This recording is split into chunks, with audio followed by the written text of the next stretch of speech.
आज कहानी अड्डा में दोस्तों आपके लिए लेकर आई हूँ दशा माता की द्वितीय कथा। दोस्तों अगर आपने इससे पहले का वीडियो नहीं देखा है तो उसे ज़रूर देखिएगा। उसमें मैंने दशा माता की पहली कथा सुनाई थी और इसी तरीके से मैं आपको 10 कथाओं का श्रवण कराऊंगी। कहते हैं कि अगर श्रावण मास में इन कथाओं को सुना जाए तो आपकी खराब दशा जल्दी ही सुधर जाती है और आपके घर में सुख संपत्ति की बढ़ोतरी होती है। इसलिए माता का नाम लेते हुए इस कथा को सुनिएगा और पूरी ज़रूर सुनिएगा, बीच में मत छोड़िएगा।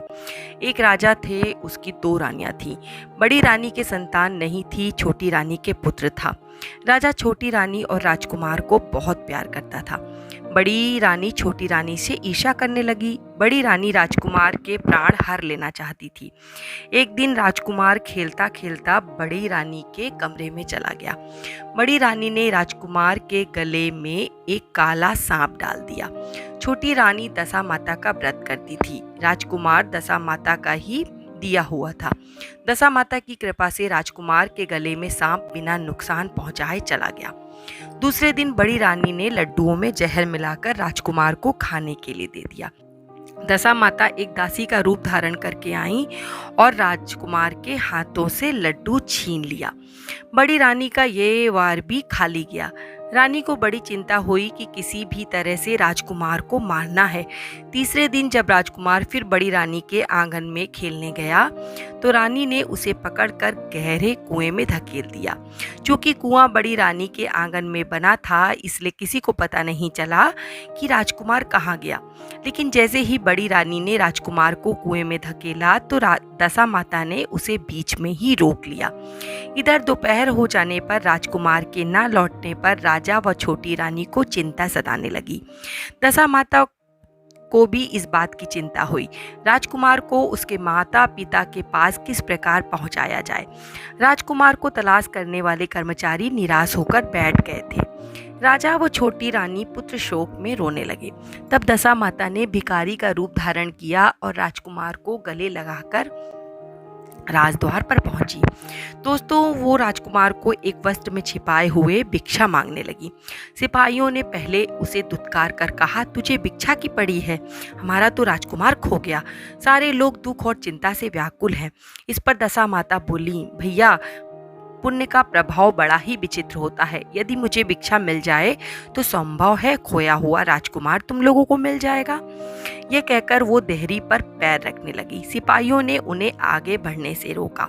उसी समय दशा माता ने बालक का पैर वस्त्र से बाहर निकाल दिया।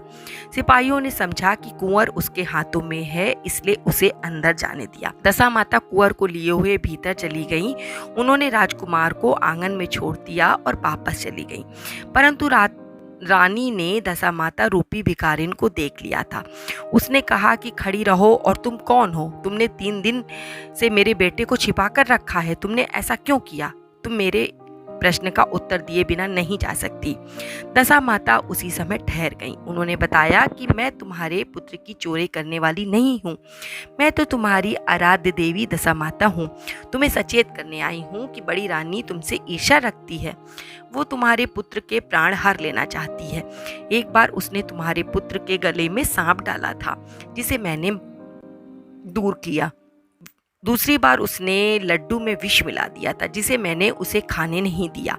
एक बार उसने तुम्हारे राजकुमार को आंगन के कुएं में धकेल दिया था और इसी बीच मैंने उसे रोककर रक्षा की थी। इस समय मैं भिखारिन के भेष में तुम्हें सचेत करने आई हूँ। ये सुनकर छोटी रानी दशा माता के पैरों में गिरकर क्षमा मांगने लगी।